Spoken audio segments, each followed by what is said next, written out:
और कोई भी क्वेश्चन नहीं आया तो पूछते रहिए। बाकी प्रीवियस जो 3 चैप्टर है वो हमने आपके साथ पूरे यहाँ पर डिस्कस कर लिए, ठीक है? तो आप उनको देखते रहिए, अपने नोट्स बनाते रहिए और कहीं भी कोई प्रॉब्लम आए तो पूछते रहिए। हेलो प्यारे बच्चों, कैसे हैं आप सब? मैं उम्मीद करता हूँ बहुत अच्छे होंगे और आपकी पढ़ाई बहुत अच्छे से चल रही होगी। प्यारे बच्चों, आज हम करने जा रहे हैं हमारा जो चैप्टर है, chapter number 3, linear equation in two variable के कुछ जो अच्छे MCQ हैं जो आपके एग्जाम में बहुत आते हैं, उनको हम लोग यहाँ पर डिस्कस करने जा रहे हैं, ठीक है?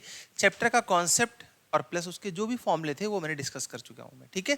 आज हम लोग इसके MCQ करेंगे।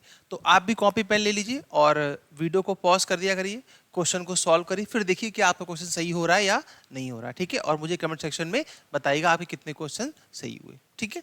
चलिए आइए शुरू करते हैं इसको। क्वेश्चन क्या है हमारे पास? क्वेश्चन है कि the pair of equation y is equal to 0 और y इक्वल टू -7 हैज। तो कह रहा है ये जो इक्वेशन है ये कैसा सॉल्यूशन देंगे? ये 1 सॉल्यूशन देंगे, ये 2 सॉल्यूशन, नो सॉल्यूशन या इनफाइनाइट मैनी सॉल्यूशन? कैसा सॉल्यूशन देंगे? देखिए बहुत सिंपल है। अगर मैं इसको एक ग्राफ पर इन लाइंस को मैं प्लॉट करूं तो कुछ ऐसा बनेगा, बहुत ध्यान से देखिएगा। देखिए y इक्वल टू 0, अब अगर y इक्वल टू 0 तो ऑब्वियस सी बात है भाई, वो तो यहीं पे होगा, ठीक है? और तो कहीं हो नहीं सकता y इक्वल टू 0, ठीक है? y इक्वल टू 0 यहीं कहीं होगा। अच्छा, और y इज इक्वल टू -7, तो y नेगेटिव कहाँ पर होता है? यहाँ पर होता है। सपोज मैं मान लेता हूँ यहाँ कहीं -7 होगा, तो जब मैं लाइन एक ड्रॉ करूंगा तो ये लाइन कुछ ऐसी ड्रॉ होगी, इस तरीके से, यूं, इस तरीके से, या फिर तो ड्रॉ होगी ये लाइन, ठीक है? तो अब आप देखो, ये रही y इक्वल टू 0 की लाइन और ये रही y इक्वल टू -7 की लाइन। तो जो दोनों लाइनें ये आपस में कैसी हो रही है? पैरेलल हो रही है, यानी कि जो लाइन L1 है वो लाइन L2 के क्या हो रही है? पैरेलल हो रही है। और जब दो लाइनें आपस में कैसी होती हैं? पैरेलल होती हैं, तो उस केस में क्या होता है बेटा? उस केस में नो सॉल्यूशन होता है, उस केस में कोई सॉल्यूशन नहीं होता, ठीक है? ये चीज। और नो सॉल्यूशन की कंडीशन क्या थी? याद कर लीजिए, A1/A2 is equal to B1/B2 is not equal to C1/C2। ये कंडीशन आपके पास थी, ठीक है? किसकी थी ये? नो सॉल्यूशन की, ठीक है? तो आई होप आपका पहला क्वेश्चन बिल्कुल करेक्ट रहा होगा, ठीक है? चलो आ जाओ अगला देखते हैं।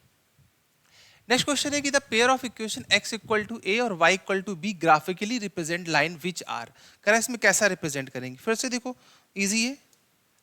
देखो मैंने क्या किया, वैसे तो ये क्वेश्चन बहुत ही इजी, पर स्टार्टिंग फेज है तो आप इसको अच्छे से सॉल्व करिए, समझ समझ करके, ठीक है?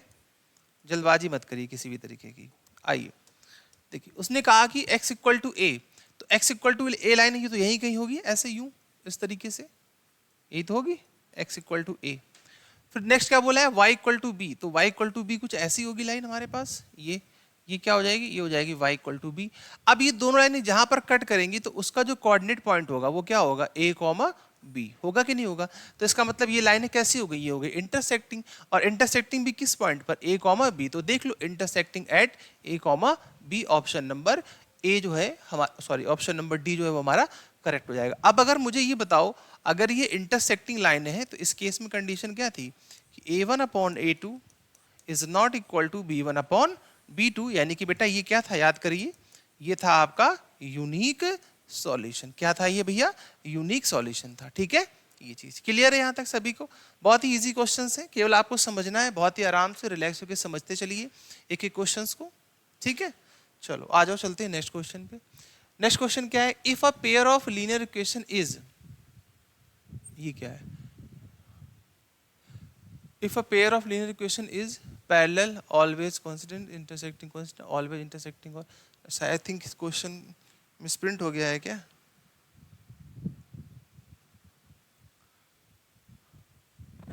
हाँ चलो उसको छोड़ो, इसको देखते हैं। इसमें क्या है? A pair of linear equation which has a unique solution x equal to 2 और y इक्वल टू -3 इज। तो कह रहा है इनमें से कौन सी वो इक्वेशन होगी, ठीक है? तो x इक्वल टू 2 और y इक्वल टू -3 ऐसा होना चाहिए। चलिए चेक करके देख लेते हैं। देखो पहले तो आप ये देखो यहाँ पर क्या, कि कहाँ पर यूनिक सॉल्यूशन आपको मिल सकता है, आप ये चेक कर लो। देखो यहाँ देखिएगा, 2 का डबल क्या होता है? 4। देखिए यहाँ देखिएगा, 2 का डबल क्या होता है? 4। 5 का डबल क्या होता है? 10। तो ये तो यूनिक सॉल्यूशन होगा नहीं, ये तो लाइन पैरेलल हो जाएंगी, तो ऑप्शन कट हो गया। यहाँ चेक करो, 2 का डबल 3 और एक ये भी हो सकता है, चलो कोई नहीं।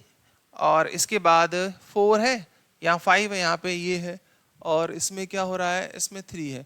तो चलिए, तो यानी एक ही ऑप्शन कट हुआ, तो ऑप्शन से तो नहीं बनेगा, वैल्यू पुटिंग करनी पड़ेगी। x इक्वल टू 2 यहाँ रख ले, देख लो पहली इक्वेशन में 2 और उधर कितना रखना है? -3। तो नेगेटिव आ रहा है, यहाँ तो पॉजिटिव है। एक सेकेंड, तो ये तो निगेटिव हो गया, तो यानी ये ऑप्शन भी नहीं हो सकता, ये भी नहीं हो सकता, ये भी नहीं हो सकता। अब बचे कौन, सी और डी। सी में यहाँ पुट कर देख लो इस जगह पर, तो ये कितना हो जाएगा, 2 2 ज़ा 4 और माइनस, और ये माइनस क्या हो जाएगा, प्लस, तो ये भी नहीं होगा भाई, ये भी नहीं होगा। एक ही ऑप्शन बचा, कौन सा, डी वाला। ठीक है, अब डी में चेक करके देख लो, तो ये हो जाएगा 2 और 4, यहाँ पे करेंगे तो कितना आ जाएगा ये हमारे पास, -3, तो माइनस माइनस प्लस, तो ये आ जाएगा हमारे पास कितना, 4 3 12, 12 2 14, और इसको उधर भेजोगे तो ये भी 14 आ जाएगा। ठीक है, तो यहाँ तो हो रहा है सही, इसमें भी चेक कर लेते हैं इस जगह पर एक बार, तो ये हो जाएगा 5 × 2 और माइनस माइनस प्लस, 5 2 ज़ा 10 और 10 + 3 कितना होता है, 13। ठीक है, इसको उधर भेज दीजिए तो 13 आ जाएगा, बिल्कुल सही है। तो यहाँ पे सिर्फ एक ही ऑप्शन मिलेगा, वो कौन सा मिलेगा, ऑप्शन नंबर डी। ठीक है, तो ये हमें ऑप्शन पे चेक करना था कि किस तरीके से इसको हम करेंगे। ठीक है, क्लियर है भाई यहाँ तक ये। तो इसका जो ऑप्शन हो जाएगा वो कौन सा हो जाएगा, वो हो जाएगा ऑप्शन नंबर डी हो जाएगा। ठीक, चलो आ जाओ नेक्स्ट क्वेश्चन पे देखते हैं। नेक्स्ट क्वेश्चन है क्या कि इफ 2x + 3y = 5 और 3x + 2y = 10 then x - y। तो x - y क्या होगा हमारे पास, देखिए इक्वेशन क्या है बेटा, 2x + 3y = 5, ये हो गई फर्स्ट इक्वेशन। और सेकेंड इक्वेशन क्या है, 3x + 2y = 10, ये दिया हुआ है। मुझसे पूछा है कि x - y क्या होगा। कोई दिक्कत वाली बात नहीं, मैं क्या करता हूँ, मैं इन दोनों इक्वेशंस को सब्ट्रैक्ट कर देता हूँ, माइनस करता हूँ। तो जब मैं यहाँ से माइनस करूंगा तो 2 से, देखिए यहाँ पे माइनस हो जाएगा, यहाँ भी माइनस और यहाँ भी माइनस। ठीक है, तो जब मैं इसको माइनस करूंगा तो ये आ जाएगा -x, और इसको जब मैं माइनस करूंगा यहाँ से तो ये कितना आ जाएगा, ये आ जाएगा माइनस का y, और यहाँ माइनस करूंगा तो ये कितना हो जाएगा, -5 हो जाएगा कि नहीं हो जाएगा। ठीक है, ये चीज। अच्छा, तो जब मैंने इसको माइनस कर दिया तो ये आ गया हमारे पास। तो अब एक काम कर सकते थे कि माइनस से मल्टीप्लाई कर दो, तो ये हो जाएगा x + y = 5। ये x + y की वैल्यू क्या आ गई, 5 आ गई। ठीक है, ठीक है, क्लियर है। अच्छा, इसके बाद अगर मैं इन्हीं इक्वेशंस को ऐड कर दूं एक बार, तो ऐड करोगे तो 3 और 2 क्या हो जाएगा, 5, प्लस ये भी कितना हो जाएगा, 3 2 5, और यहाँ ऐड करोगे तो ये कितना आ जाएगा, 15 आ जाएगा हमारे पास। ठीक है, तो यहाँ पे जब मैं कैंसिल आउट करूंगा, एक सेकेंड, कुछ गड़बड़ है क्या इसमें भी, या रुको। अच्छा, इसको हम लोग उससे सॉल्व करते हैं, सब्स्टिट्यूशन से सॉल्व करके देखते हैं एक बार, सब्स्टिट्यूशन से सॉल्व करके कैसे आएगा। रुको एक सेकेंड, देखो मैं किसी को एक को इक्वल करता हूँ, किसको इक्वल करूँगा, चलो इसको इक्वल कर लेते हैं। ठीक है, इसमें मल्टीप्लाई किया 3 से और इसमें मल्टीप्लाई किया 2 से, तो 3 से मल्टीप्लाई करो, यहाँ कितना हो जाएगा, 3 2 ज़ा 6 + 3 3 ज़ा 9 और 3 5 ज़ा 15। इसमें 2 से कर लीजिए, 2 3 ज़ा 6, 2 2 ज़ा 4 और 2 से करोगे तो 10, तो ये माइनस माइनस माइनस हो जाएगा। ठीक है, तो ये वैल्यू तो कैंसिल होगी बेटा, यहाँ 9 से 4 जाएगा तो क्या बचेगा, 5 बचेगा, और यहाँ पर आ जाएगा -5। तो y की जो वैल्यू आएगी वो आएगी -1। अच्छा ठीक है, y की वैल्यू क्या आ गई, -1 आ गई। तो जब y की वैल्यू -1 आ गई है तो यहाँ पुट कर दीजिएगा, तो 2x - 3 = 5, तो ये हो जाएगा 2x = 5 + 3, देन 2x = कितना आ जाएगा, 8। तो आप कह सकते हो कि x की वैल्यू क्या आ गई, 4 आ गई। ठीक है, ये चीज क्लियर। तो x की वैल्यू 4 आ गई।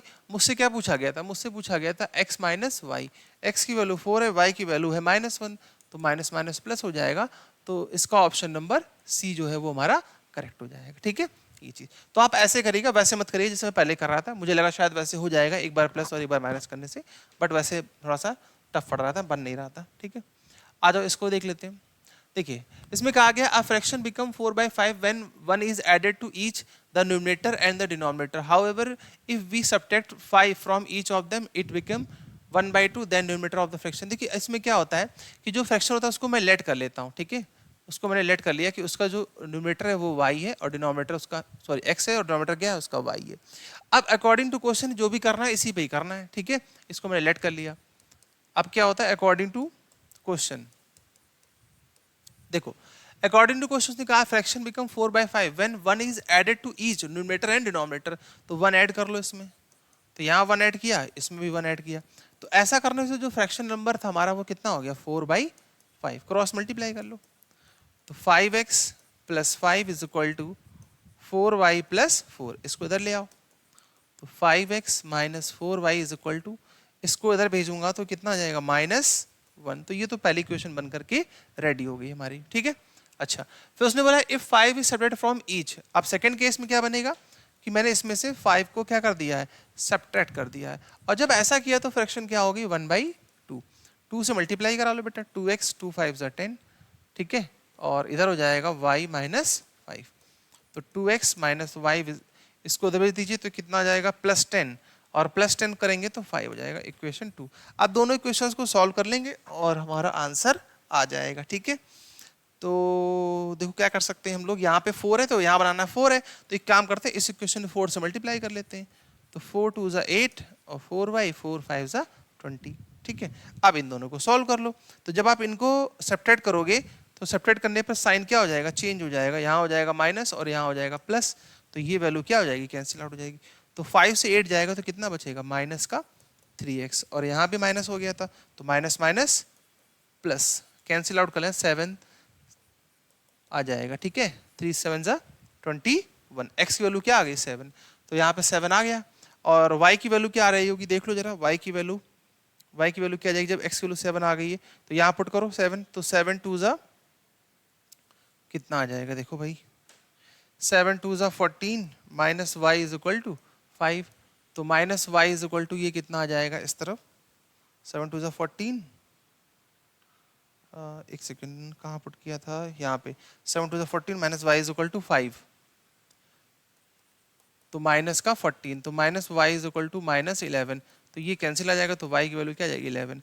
तो जो फ्रैक्शन नंबर रहेगा वो रहेगा 7/11, तो 7/11 यहाँ ठीक कर लेना, ये रहेगा, ठीक है, ऑप्शन नंबर बी, ठीक है, क्लियर है इस तरीके से। तो ये वर्ड प्रॉब्लम थी हमारे पास जिसको हमने यहाँ पे डिस्कस किया, ठीक है। चलिए तो आज के लिए इतना ही, बाकी मिलते हैं नेक्स्ट लेक्चर, तो आप पढ़ते रहिए, एंजॉय करिए, ठीक है।